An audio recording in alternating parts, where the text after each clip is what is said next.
all for coming to the Swear Center. My name is Alex Bronstein, and very excited to have Perri Peltz here today. I think we first spoke like a year ago, and we're immediately, hey, come on you guys, grab seats, pull them up somewhere. You were just immediately so eager to come and share your experiences with students here and talk about pretty much anything. You were like, whatever you need me to do, I will do. So I think this is especially exciting given all the work you've done recently. For those who haven't seen them, there's a series of videos that Perri has produced for the New York Times. There are different conversations about race, and we're going to watch one of them today and discuss that in sort of the theme of structure and narrative. So this is the last of our last workshop we have this semester, but we will have more workshops in the Storytelling Speaker Series in the spring, so please make sure you're on the Swear Center's newsletter if you're not already, so you hear about those when they're out. I think we may just open the doors even wider in the spring and not even have people register because so many people have expressed interest in this workshop and the others that we just want to make sure they're as available as possible. So yeah, I'll hand it over to Perri, and thanks for being here. Thanks so much, and thanks all of you for being here. So my name is Perri, and I am a documentary filmmaker. I work for HBO, and I have, I guess, now made 5 films for them. But I wasn't always in documentary. In fact, that's kind of a new twist. And when I was here long ago, I was pre-med and fully planned to go to medical school, but wanted to go into public health. And I didn't know exactly how I wanted to do public health medicine, if I wanted to practice it or I didn't, but that was what I was thinking. And I graduated from Brown. I went and I got my master's in public health. I was applying to medical school, and my boss, I was doing some research on the materials that were in arts and crafts and science materials in schools. And California at the time was passing a labeling law. And they asked my boss, who was running this research, to be on a news program about what this was going to mean for the citizens of California. And he had a terrible fear of flying. And so he refused to go, but he asked if I would go. And so I went out and I was on this program about this research that we were doing. And 2 things happened. I had a bit of an aha moment, although it wasn't really that dramatic. But I thought, this is great. This is a great public health thing, to be able to communicate about health issues and public health. And that struck me as something that was really interesting. And of course, the other aha moment was, wow, maybe I don't have to go to medical school to do this. But I was really taken. And from there, I wound up getting a job as a medical reporter in Springfield, Massachusetts, and that kind of led to a career as a TV news journalist, which I did for quite some time. And then there were a lot of twists and turns, which we won't go into because we could be here for a long time, and I wound up making a documentary about an issue that was really close to my heart, that I really care about, which is access to health care for women, poor women, women without health insurance. And it happened in an unusual way, but basically, and you're going to see a little bit about it, and I'll tell you a little bit about that in a moment. But that was my first documentary, and it wound up actually being how I wound up at HBO. So when I made this switch into documentary from news, I thought, no problem. I've done long form news, and I can just make them longer, and we'll have a documentary. And I couldn't have been more wrong. So I show up at HBO. I shoot this story about these 2 women. One woman had health insurance and the other woman didn't, and both had breast cancer, the same type of breast cancer.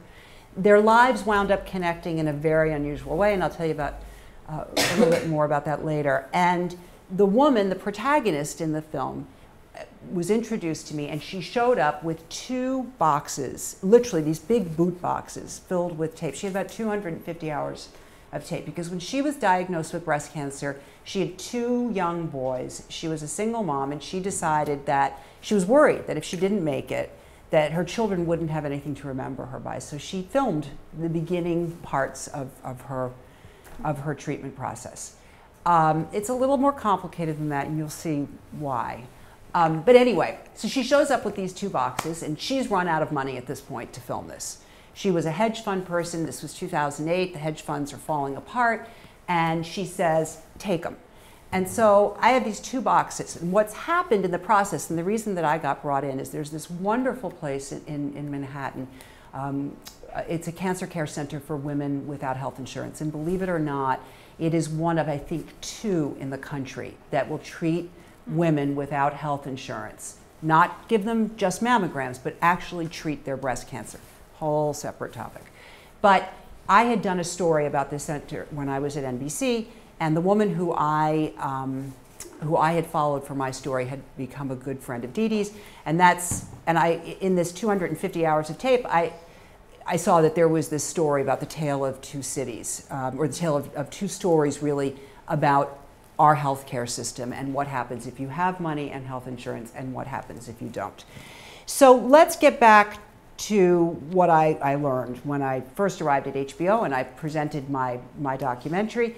And what my boss, and I have the most amazing boss, she started HBO documentary films more than 30 years ago.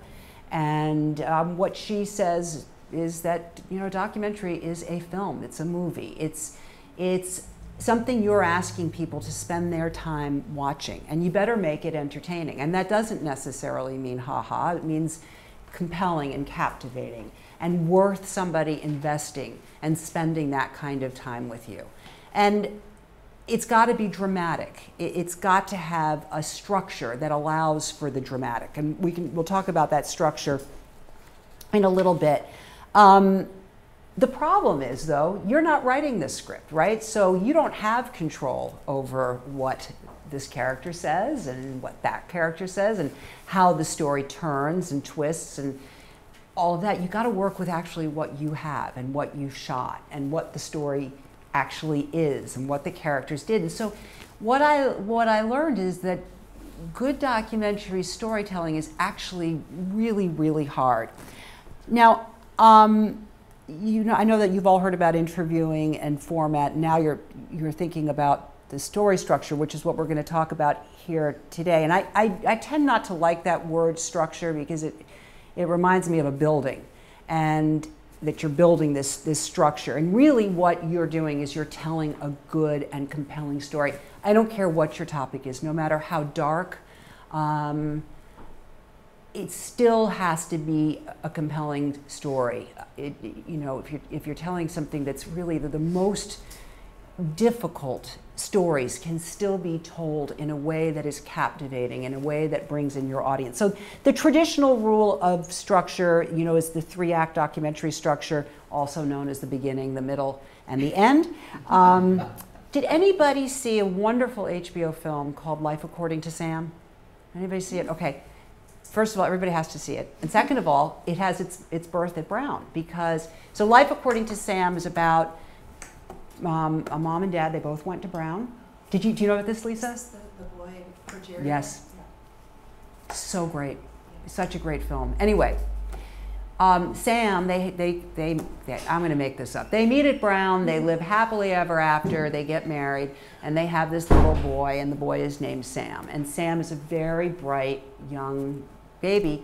And not so long thereafter, they realize there's something actually quite wrong with Sam. And Sam is diagnosed as having progeria, which is a disease where you age really, really, really fast. In fact, it's heartbreaking to see these kids, because a 1-year-old could look like a 50 or 60-year-old, and it gets worse. And they die because their organs, their internal organs, actually age, you know, in the same way. So by the time they're reaching 9 and 10, they're getting very bad cancers and heart attacks and all the rest of it. So these two parents, both doctors, I think one of them went to med school here as well. When Sam is diagnosed, they realize that, and they realize that they've got this problem. They both quit their jobs. I think the mom was a pediatrician. I forget what the dad did, and they started a foundation. And the reason that they did this is because they were going to find the cure for their son. There is no cure for progeria. So let's talk about Act 1, right, in our 3-act story structure, right? Act 1 is, why are you making me watch this film? What are the protagonists doing? Why do I need to care about this issue? Act 1 is really, really hard to do it right. You're meeting the main character, you're being introduced to the issue, and then Act 1 ends where there's been an obstacle thrown in the way or a challenge to the conclusion of what the protagonist is trying to do. So let's go back to the example. You meet this lovely couple, their very bright son. You find out very soon thereafter he's been diagnosed with an exceedingly rare condition. Progeria is happily very, very rare. And you learn that the parents quit their jobs. They start this foundation because they are going to race the clock. They've got 9 years, in essence, to find a cure for Sam. Beautiful Act 1, right? Because you've been introduced to the protagonist of the story, you've been told what the problem is, you've been told why you have to care, and now you've seen the obstacle that's been thrown in their way.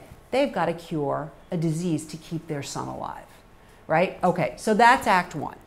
Act 2 is the twists and the turns. It's the guts of the story. It's the things that get in the way of finding the cure for Sam.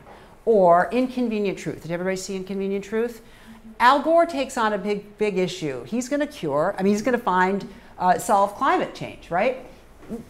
He has some things thrown in his way along the way, but it's not as perfect an example, but it's a pretty good one. You're set up in the beginning of what the problem is, and you've met your, and by the way, I want to say that Inconvenient Truth is a really, really interesting example. The producer of that film is a friend of mine, and she said, if you ever told me that my protagonist was going to be what at the time seemed like the very boring Al Gore, and he's going to be talking at a chalkboard for an hour, and we're going to make a compelling film that's going to win the Oscar out of climate change, I'll pay you $1 million, right? There's just no way.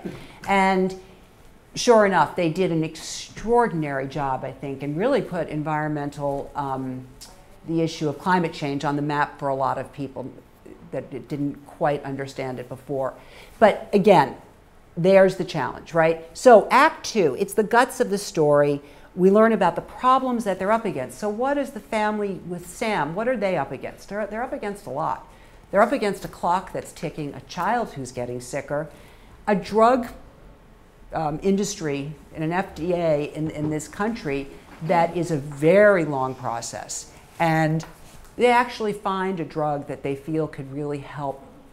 Oh, and the other thing that they're up against is when they do find, and I don't want to give away too much, but they do find a drug that they feel can off-label help kids like Sam. Well, when this gets out, every person, every parent with a child who has progeria in the world is begging and knocking down doors to get a hold of it. Well, the FDA is saying, no, we got to test this, and first we got to test it in rats, and then we got to do this, and the parents are saying, but we don't have time, our child's going to die, and so are all of these other kids.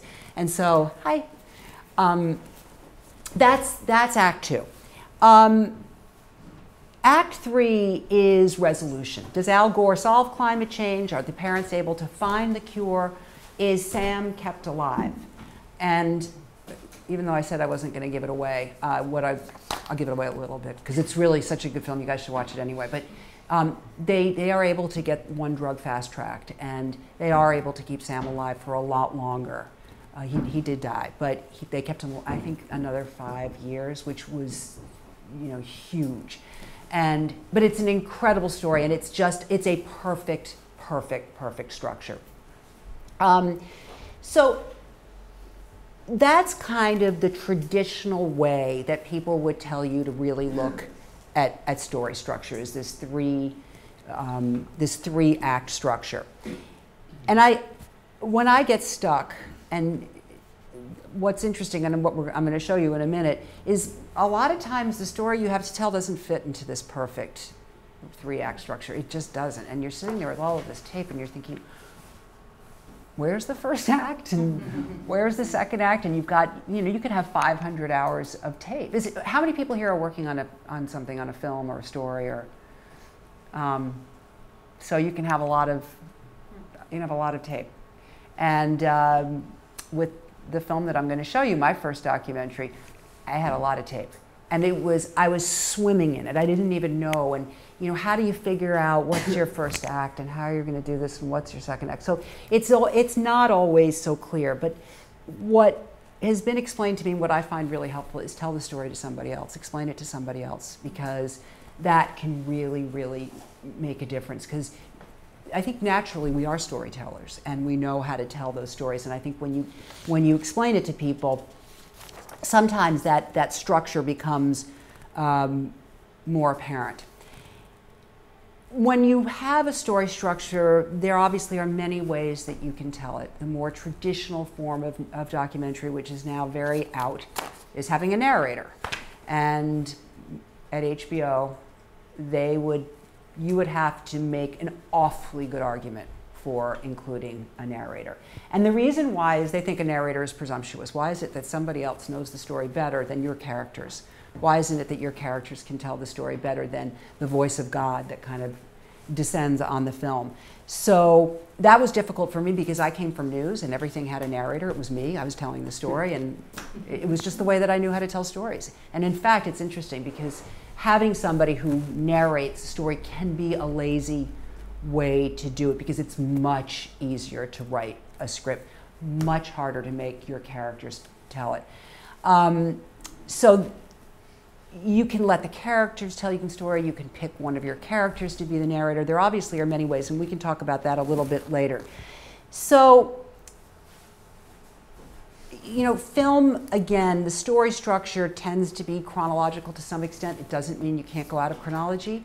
As long as you've got that, you meet your issue, you meet your protagonists, you see the struggle, you see the problems, you see the resolution, you can mix up the order. And we had to do that often. I just finished a large documentary. I worked on it for 2 years, which is also hard, having come from news where we turn things around every day. Now all of a sudden, I know when I came to HBO with my documentary about breast cancer, I thought it was done. And I just had a few things that I wanted to finish up, and they came to me and they said, okay, and they assigned an editor to me, and they said, and you've got a year to finish it. And I remember thinking, a year?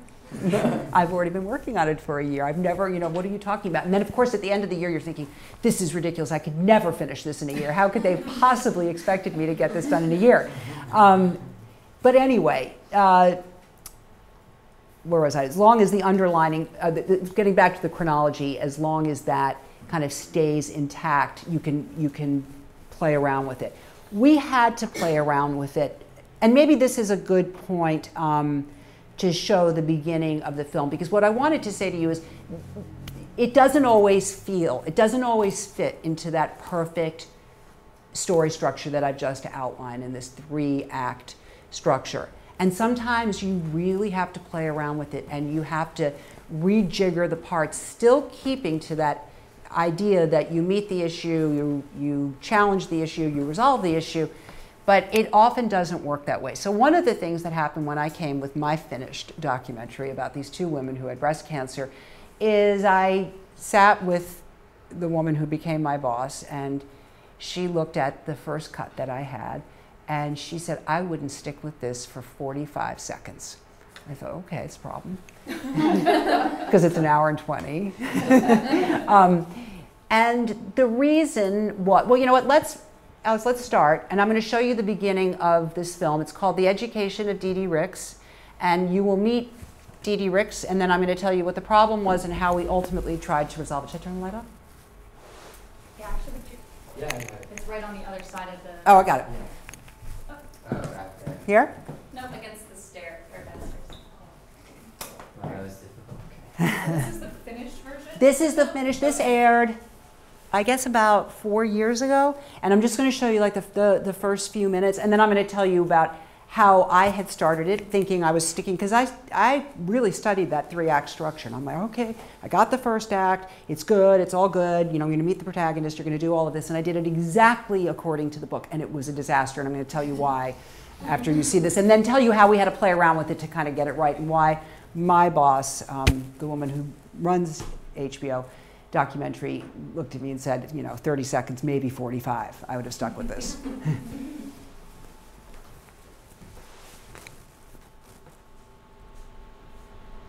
Liking it? You are fine on board with this.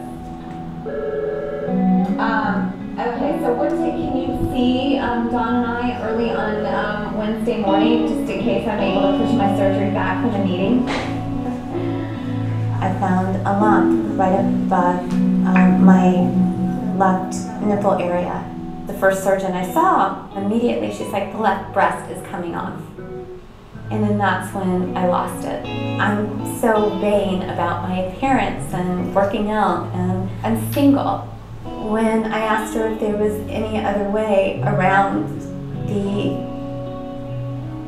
mastectomy, and she's like, it's either that or your life, you choose.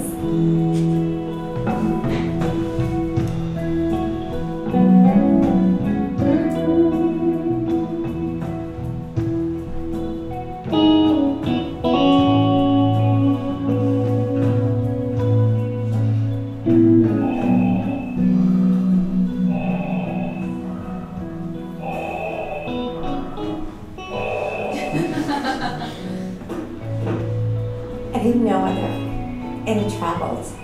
So there was a part of me in my head that said, I just want to record me being with the boys. Because if something happens to me in 2 to 3 years, they will never remember me. And all they're going to have are these videos.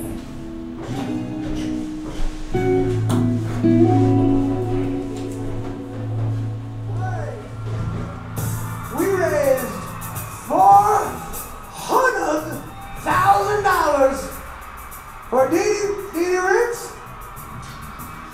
Dee Ricks. Something she is so good at. Come here, baby. Uh-oh, I'm in trouble now. Okay, I have 30 seconds to tell you this. Sachs, Murdoch Goodman, Robin Hood. I was diagnosed with breast cancer 3 weeks ago. I'm having a double mastectomy next week. Honey, this sweet emotion is all for you. I'll sing with you, all right? Check this out.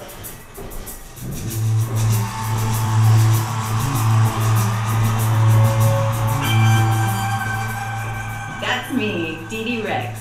I just paid $400 grand to sing with Aerosmith. Yeah, crazy, I know it, but that's the kind of life I fell into. I didn't always have this though. I grew up in the South, one step away from poor white trash.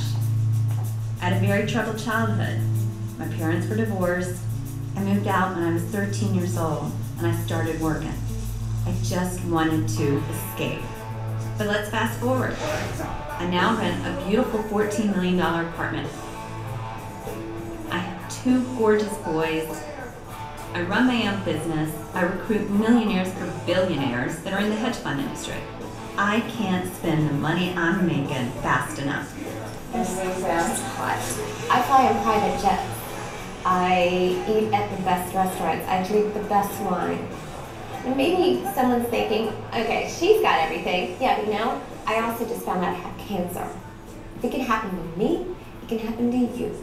Doesn't matter how much money you have, how much opportunities you have, what you do for a living, how pretty you are, you can get it.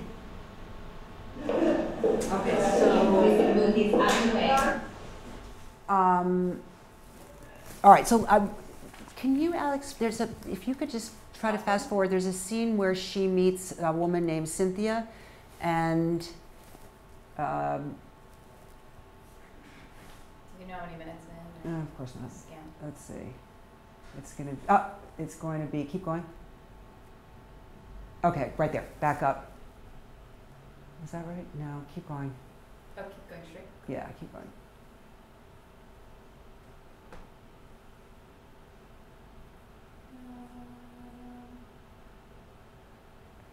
Okay, I think this is it. All right, so what was the problem we had? Does anybody have an idea what the problem was about how to open this film? Dee Dee isn't likable. And it's an enormous problem because, and what I hate to tell you is that was the good part that I showed you. And I'm not telling anything out of school because Dee Dee would sit here and you learn at the end of the film that she realizes how detestable she was too. And, but it's a real problem because you've got to like your character. And if you're going to commit to spending an hour plus watching a film, you better like the person. So I came in with this film that started off with the excesses and how she led her life and the ridiculous things that you get a sense of. But we had to start it, and that's why you see those lovely pictures of her with her kids at the beginning, because we had to change the structure around so you learn right off the top that she's got breast cancer, that she's got a problem. Typically, that wouldn't have been the first thing, right? Typically, that would have been the obstacle that got thrown in the way. But you couldn't do that because she is so unlikable. And she, believe me, she would say that. And I think and I hope that by the end of the film, what basically happens is, let me see, Alex, where are we? Yeah, it skipped around for some reason. Yeah, this isn't, let's see. Hold on. There's a scene where she meets Cynthia. I think it's before, okay, let's see. Keep going. Maybe I'm wrong. Yeah, it gets around here and then it starts spinning. Okay, let's see. Yeah, it's before, I think it's before this. I should have had the time. It won't let me grab it. Okay, well, when you do. So that was really, really challenging. And we spent 6 months working on the open because one was just worse than the next. And no matter how we cut it, how we sliced it, how we diced it, the structure just wasn't working. And so I think that one of the things that I want to say is sometimes you can't follow the structure and you got to take it out, because what it all comes down to, in my opinion, is it's character, character, character, character. Now the good news is Dee Dee is a great character. As you can see, she's willing to show you everything constantly. She shows you her nipples being tattooed on. She shows you, there's nothing that she doesn't show you. That's unusual, right, to have a character like that.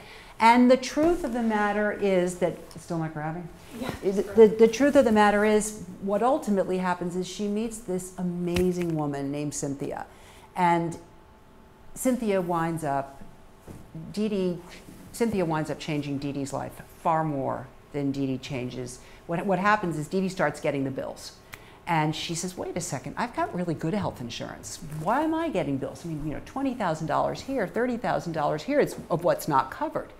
And she has a brief moment at the time where she says, what happened if I didn't have health insurance? What happens to a woman who doesn't have health insurance? And that takes her to a place called Robin Hood, where you saw that fundraiser in the beginning. And for anybody who's from New York, you might know about Robin Hood. Robin Hood's a wonderful organization that fights poverty. One of their grantees is this cancer center in Harlem. Dee Dee winds up calling up the head of Robin Hood and says, what would happen if a woman didn't have health insurance? He says, I'm not going to tell you, but I'm going to send you up to this clinic. She goes up to this clinic, and this incredible doctor, Harold Freeman, who I think you just saw in there, really, really incredible. The first person to actually understand what the disparity was between African American women and white women, about why there was such a difference in life expectancy. And the answer was really, it's very complex, but the answer is that African American women, because the insurance rates were much lower, were not getting mammograms. Thus, they were entering the system much later in the process. The cancer had often very likely spread by the time they did get in. And Cynthia, can we try it now? Every time I click on it, it's just skipping over. The DVD might be a bit scratched, yeah. Okay, so let's just see if we can even. Dragging it, but. Okay, it's not dragging. No. Cynthia is a perfect example of it. Cynthia Dotson, same age as Dee Dee. She had a didn't get mammograms. She didn't have insurance. She had a job. She worked for a very small company. The company wasn't required to insure her. Said she was as healthy could be. No reason to get health insurance. So she didn't have a mammogram. She felt a pain in her breast. She went to a clinic where she lives in Harlem. The clinic said, you've got tendinitis, go home and ice it. She went home and she iced her breast. And 3 months later, things had gotten worse. She went to an emergency room, and the emergency room diagnosed her. They gave her a mammogram, which, by the way, would be standard operating procedure for any woman at that age who's coming in complaining about a breast, why she didn't get a mammogram initially, which could have saved her life. But she goes to the emergency room, they diagnose her, and they say, you've got to go get emergency Medicaid. Well, getting emergency Medicaid can take days, and it means waiting online and doing a lot of things. And Cynthia had a job, and she wound up saying, you know what, it's going to have to wait. And so she didn't get the emergency Medicaid. Somebody told her about this clinic. By the time she shows up at the clinic, she's got advanced stage 3B. Sorry. That's okay. She's got stage 3B breast cancer. And that's Cynthia. And it should be right after this, Alex. Right after this.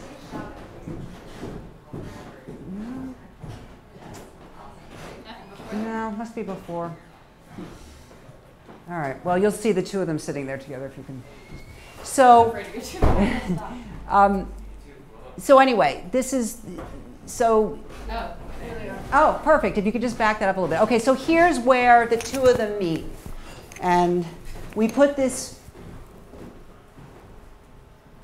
And this would be the transition moment, I would argue. I know you think I'm crazy.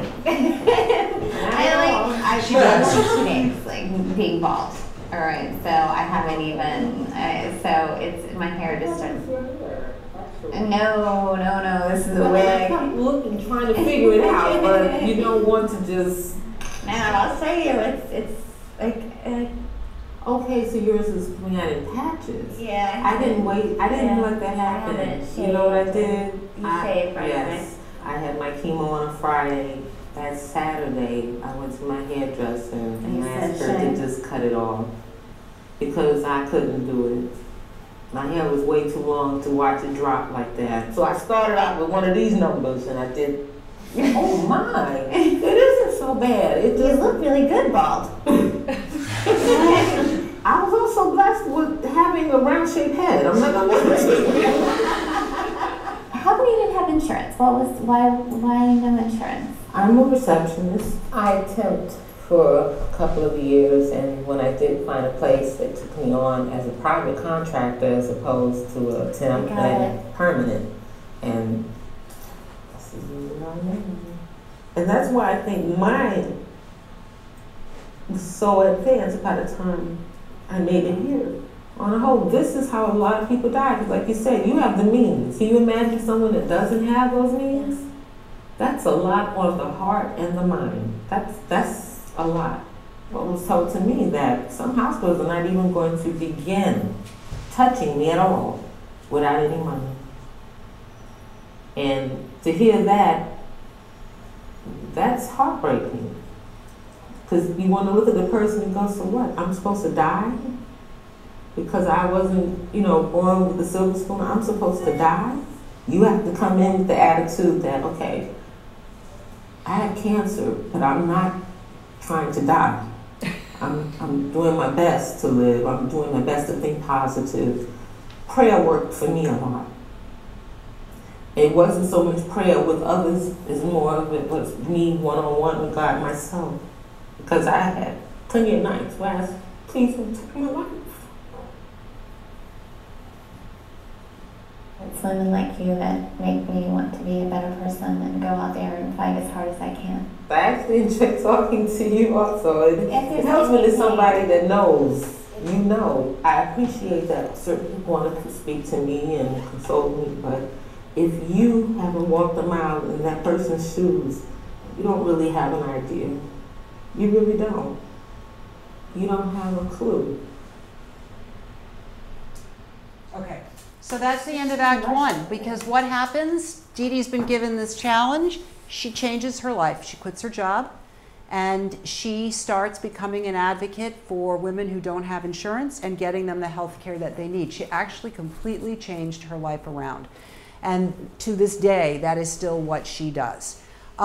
Cynthia, by the way, was the most extraordinary person, and very sadly, she passed away from her advanced breast cancer. So anyway, that talks a little bit about what can go wrong with that wonderful 3-act structure where you really have to play around so that you can ultimately like your character, because you got to throw structure out first. I mean, first and foremost, your characters, and then let the structure follow around that. So before we go to a different kind of storytelling, which is what we've been doing for the op docs, I want to see if anybody has any questions about what they've seen here, and then we can talk about that.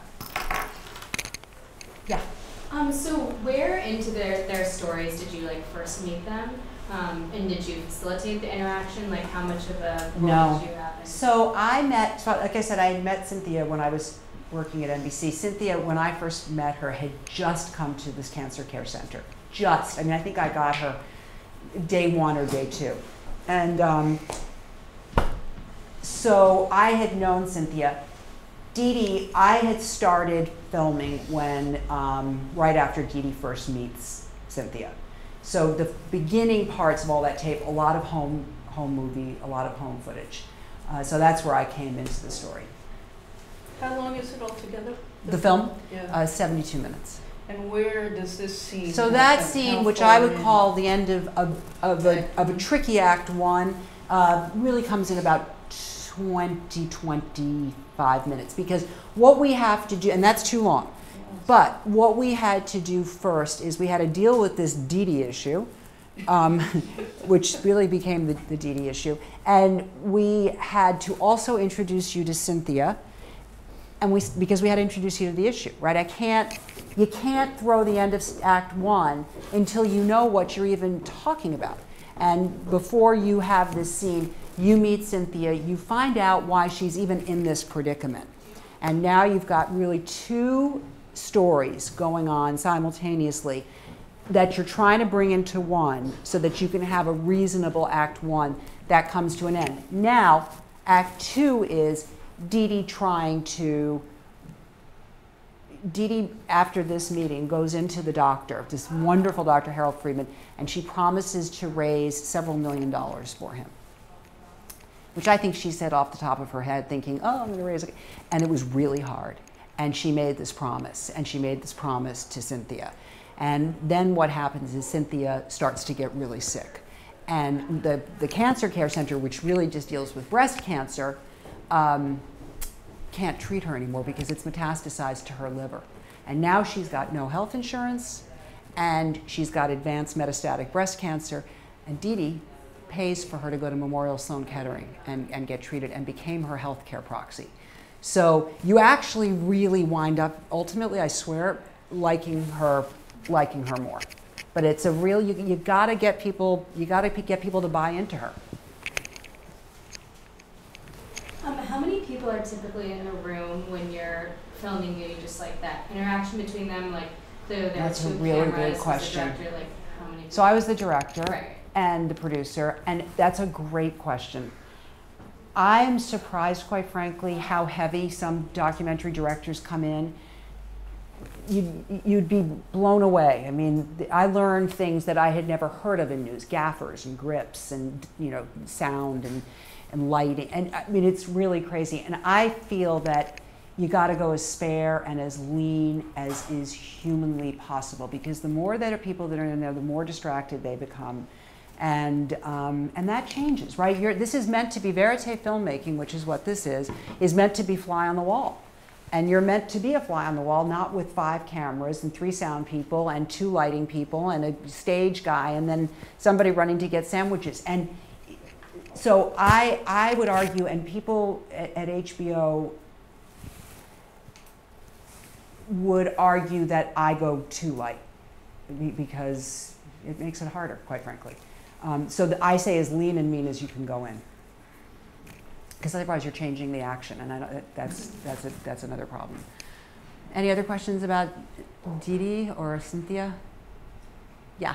How did you decide how to approach the story? Because you have Cynthia and you have Dee Dee, so how did you choose she's gonna be my character? I'm gonna start having her her education. So how did you just it's such a complex. Right. It was really complex, and especially for a person who had never done this before and who thought that she knew everything, it was even more complex because I didn't know what I was doing.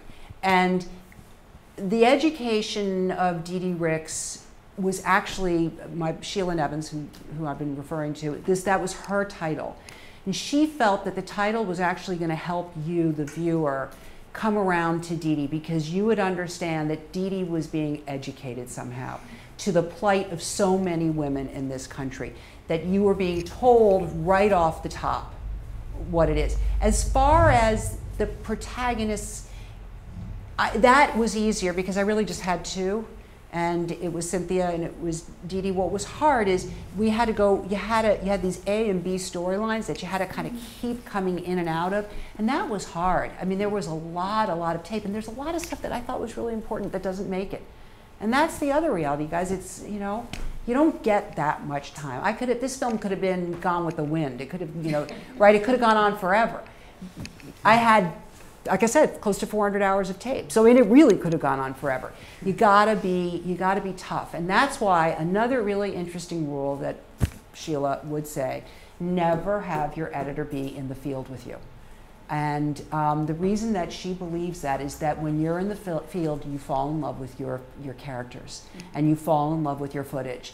And she really, really believes that you are contaminating the process by having the editor then having the producer then double up as the editor, because you can't make the tough choices that sometimes need to be made. And it is tough. You do fall in love. I mean, you do. You fall in love with these moments and you fall in love with these people. And what I would also say to everybody is, and I'm sure you guys all know this, telling somebody's story is a real privilege.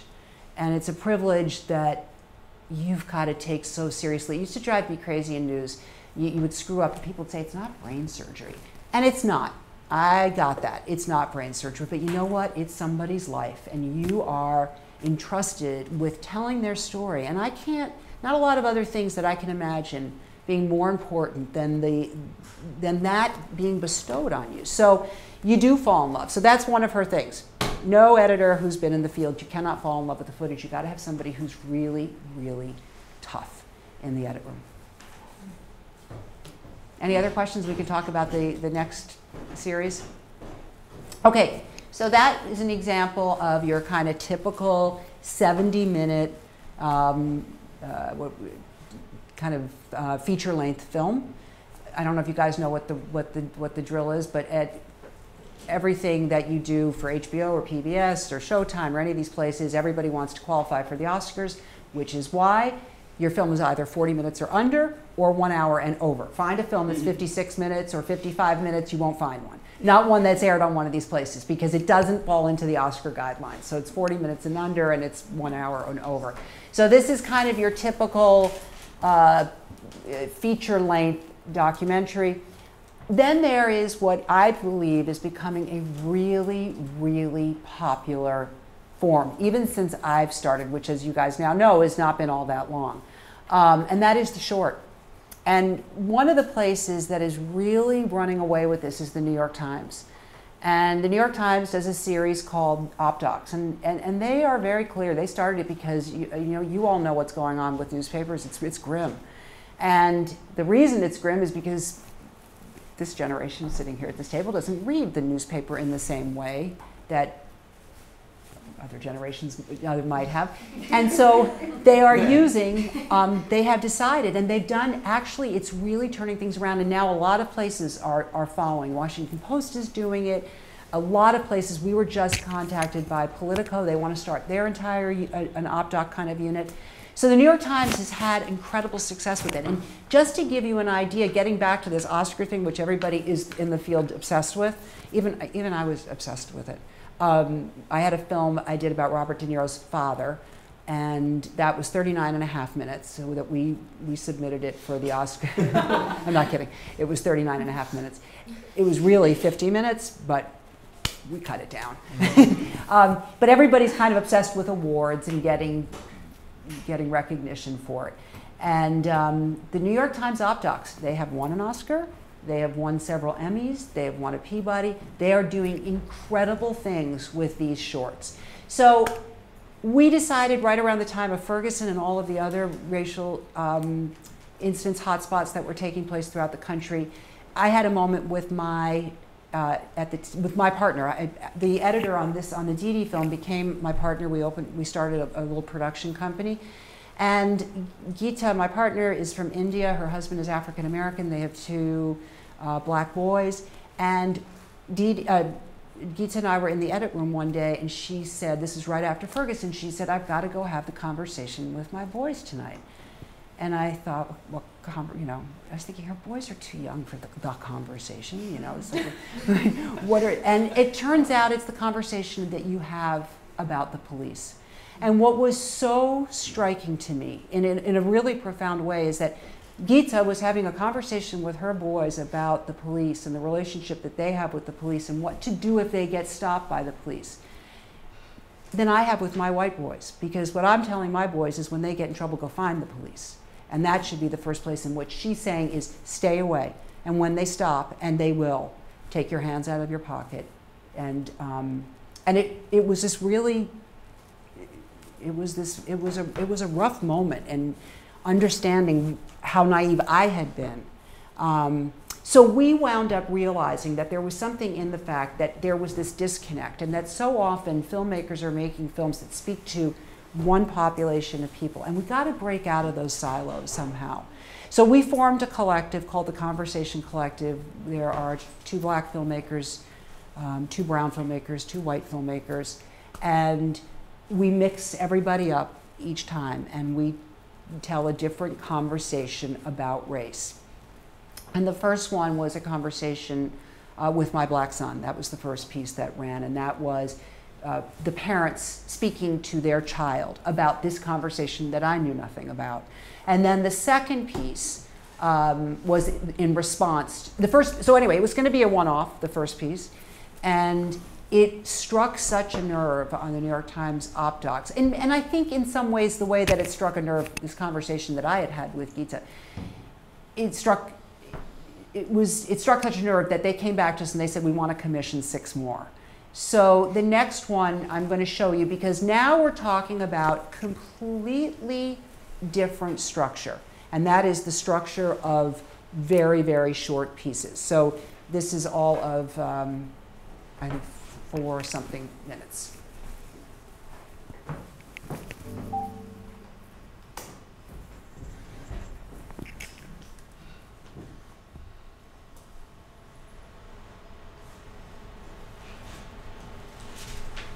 Racism means basically like a large part of a race feels that they're superior to another race, and so not only do they believe that, but they act on it. Examples would be in class. Sometimes I'd be the only black kid, and we read a book like Huck Finn, and then there's that uncomfortable moment, the magic word come up, and people look at you like, what's his reaction, things like that. I was walking home from school with this one white girl, and we just got off the bus, and we were almost home, and there were these group of black kids that just got out of school, and she was like, oh, let's cross the street, there's a group of black kids, I don't want to run into them.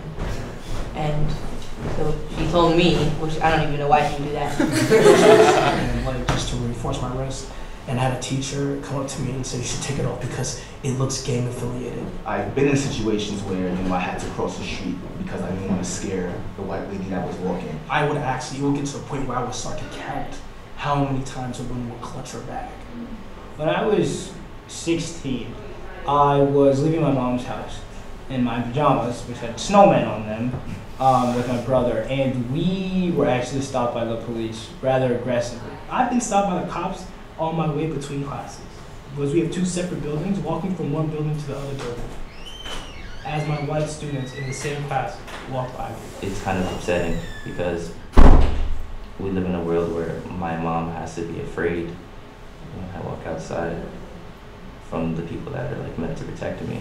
And I don't like when my mother feels like that. I love my mother. I want her to always be happy. walk tall, I keep my head up, very, you know, try to be very articulate and polite.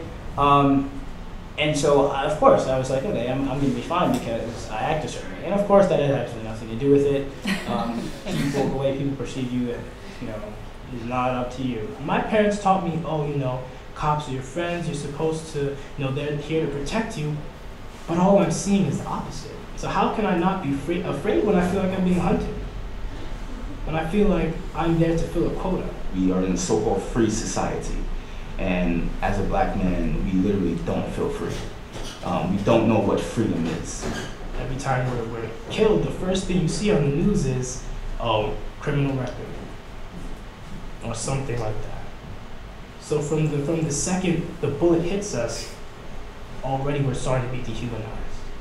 Black people like myself, we don't get as many chances as they do. So you have to be aware and you have to watch out and you can't mess up. This was an extremely emotionally taxing process for me in terms of coming to terms with maybe the nature of racism in my own life and in this country and in this world. And if you wait until somebody is 12, 13, 14 to put that on them, it can be really difficult. My dad, he's just like the honest one. He's like, listen, son, like there are things in this world like you kind of have to watch out. He doesn't want me to live in fear, but he wants me to be aware. I want people to know that I'm perfectly fine and I'm not gonna hurt anybody or do anything bad. I should be judged about like who I am and like and what kind of person I am. My parents would tell me, especially my mom, she would tell me, you have to endure, you have to must endure it, and this is no different. It's part of being a person of color in America. And there's a certain comfortability associated with that, because if I know that something is inevitable, then I know how to deal with it. Fortunately, I've had parents who have said, this is what you do. Mom and Dad, I'll be fine because you did a good job raising me. You gave me all the resources and the time, the blood, sweat, and tears to make me a good man, an honorable man, and the foundation to survive in this country. I want you to know that I will act in an appropriate manner and do everything that you told me to do because I do love you. And I know that everything you say is not for a reason and not just to talk. And I love you.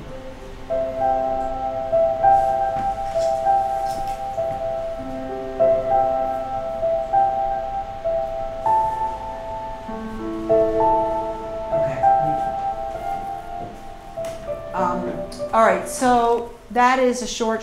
That doesn't get much shorter. It's about 5 minutes.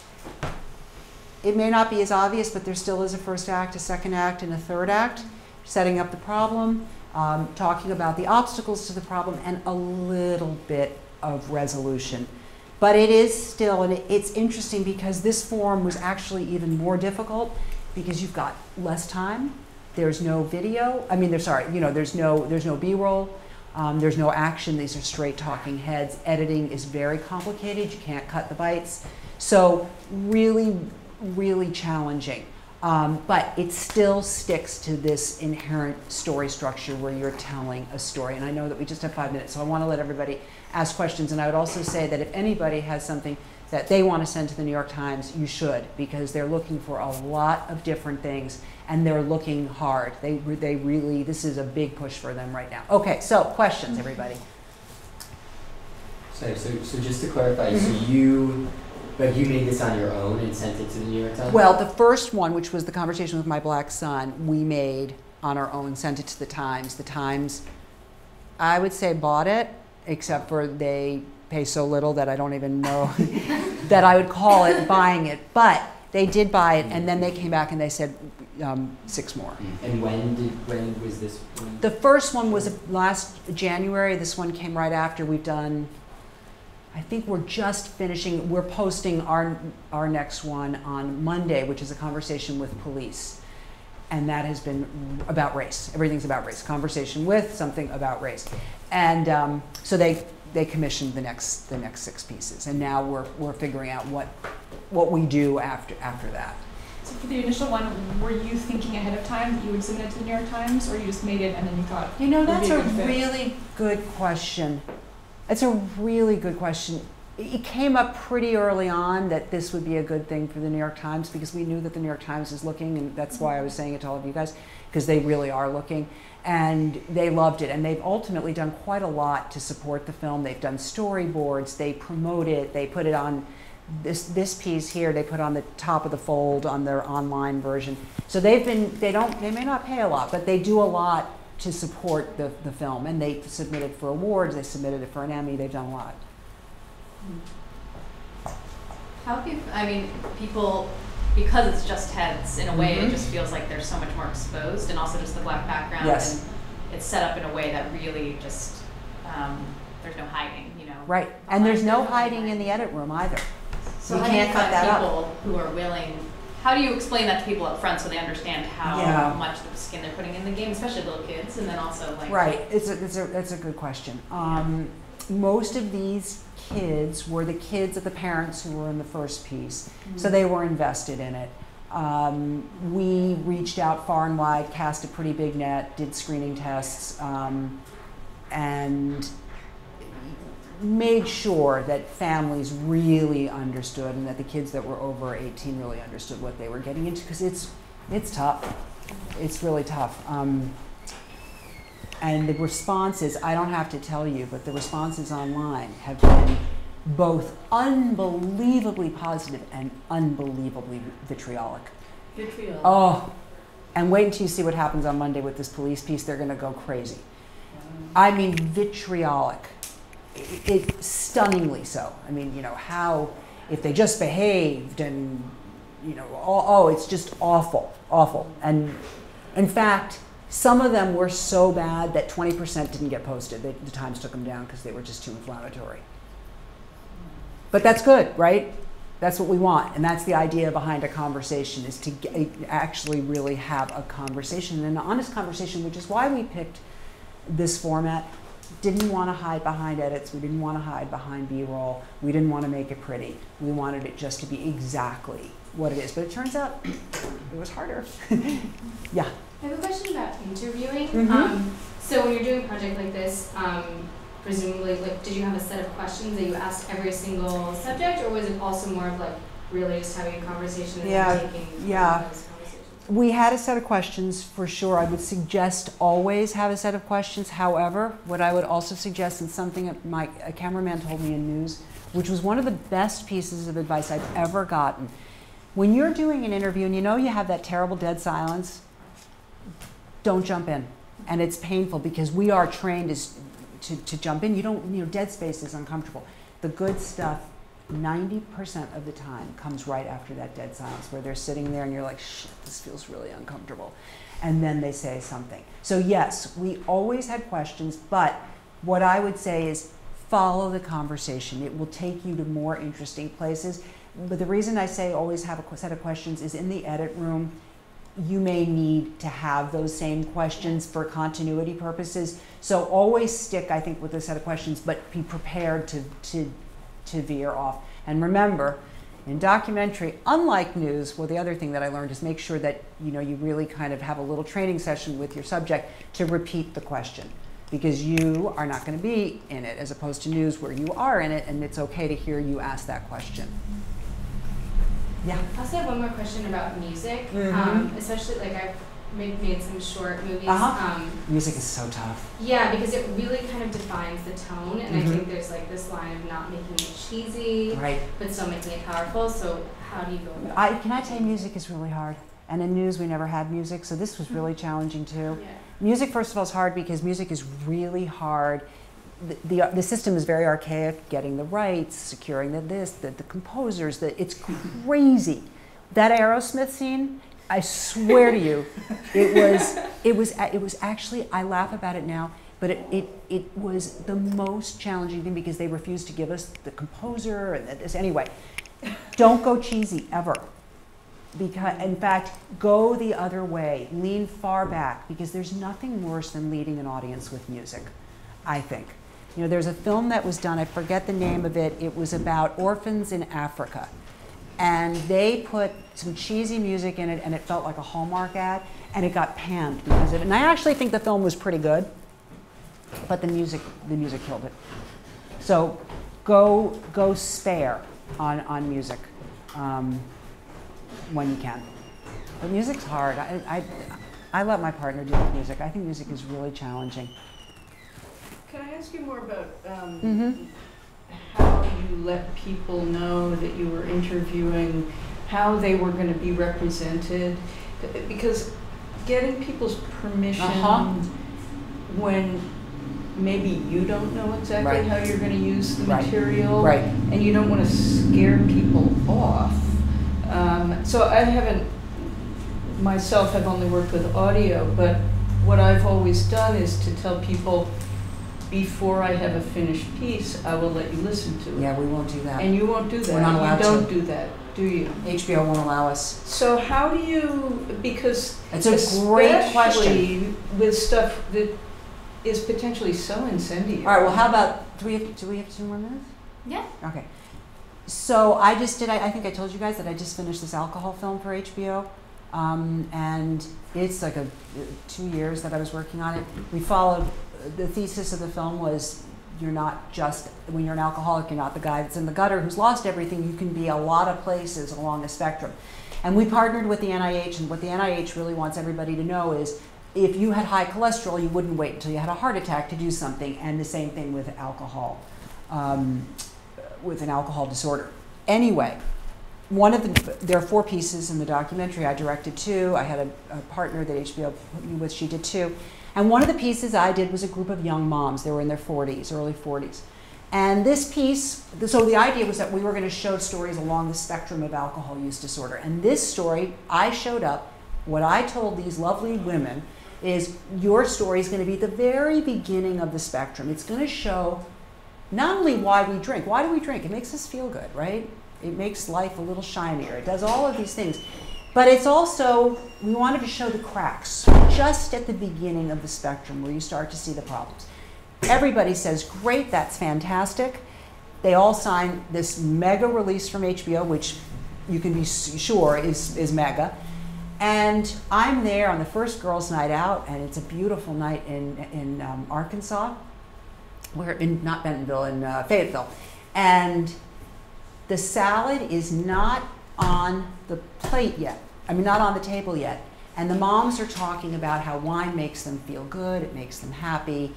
They are stay-at-home moms, it makes life more interesting, blah, blah, blah. Everything is great. And this one mom, who's had a few drinks already, says, I don't know what you guys are talking about with you like to cook and drink wine. That's bullshit. I just like to get drunk.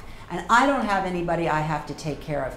I don't have a husband at home. And then she pauses and she says, I have 2 kids. And then she pauses and she says, and the tears start. I swear to you, we haven't been filming 10 minutes, and she says, in fact, sometimes I forget to feed my kids. That's the beginning of this documentary. That's the beginning of this dinner. And it gets worse. And it gets worse and worse and worse as the night goes on. And the cameras are rolling, and I've got signed releases. And before I went to the HBO lawyers, and I said, what happens if these women get in a car? And the lawyer said, if you've got signed releases, you've got no problem. That's their problem, right? They're not. So this one woman who I'm telling you about, she is trashed. I mean, trashed by the end of this night. And she goes off to get in her car. And we're following her. And it was one of those moments. Now, technically, there are a lot of people who would say, you are just there filming the action. You do not get involved. And this woman got into her car. And I was like, okay, you know, cut the camera. And I took her out of the car and I put her in the back seat, and she passed out in the back seat. And, you know, did I do that? Anyway, I come home back to HBO land, and I've got a problem because I told these women a very different story. Now, technically, I didn't change the story. She did, right? She changed the story. I mean, but, and this would never, ever, ever happen in news. It would have never happened at NBC. I'm showing my boss, this woman Sheila, the footage, and she looked at me, she said, go get her help. You got to go get her help. And we did ultimately get her help. And long story, very long story short, she ultimately got her help. It didn't help her. She wound up, not when we were there, getting into trouble one night. The police showed up. They took her kids away from her. and the whole thing fell apart. So ultimately it wasn't really on our dime because her story fell apart and she actually got sober in the process of it, so it actually wound up being okay. But it's a great question because I had a different story, and a different story is going to go on the air than these women signed up for. Now, these women they still look fine, and they weren't, by the way. They got trashed too, but they still, I felt a commitment to making sure that they don't look like complete alcoholics. This woman does not look fine, but you find out in the end that she gets sober and she embraces it, and she now says that the documentary was the best thing that happened to her because it forced her ultimately to really think about her drinking. But technically, what HBO says is you've got a signed release, you have told them in good faith what it's about. If the story changes because of something they do, it's not, it's fair game. And it's a really tricky, and that's a whole separate thing that we could talk about, which would be the ethics of documentary filmmaking. Well, please thanks everybody. Thanks everybody.